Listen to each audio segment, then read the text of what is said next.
ఎలాంటి వనరు కనబడినప్పుడు కూడా నేను నిన్నే నమ్ముతాను, నేను నిన్ను అలాగును నమ్మవలెనని, నమ్మిక ఉంచవలెనని అది మాకు తటస్థించి. ఇప్పుడు నీకు సవాలు విసురుతున్నాడు దేవుడు. ఇంత అత్యధికమైన భారం వచ్చింది కదా, ఇది ఎందుకు సంభవించింది తెలుసా? నన్ను నమ్మాలని నీకు సంభవించింది. నమ్ముదువా?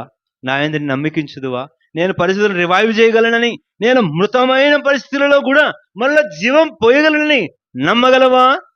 Can you put your confidence in God who can bring something new out of dead things? మృతమైన దాని నుంచి కూడా నూతనమైనవి పుట్టించగలిగిన, మొద్దులో నుంచి కూడా చిగురు పుట్టించగలిగిన వాని యందు నమ్ముదువా? పరిపూర్ణమైన నమ్మకించిన ప్రియ సహోదరుల సహోదరి, అధైర్యపడకు, నిరుత్సాహపడకు. ఇది నీకు తెలియాలని అపోస్తలుడు కోరుతున్నాడు.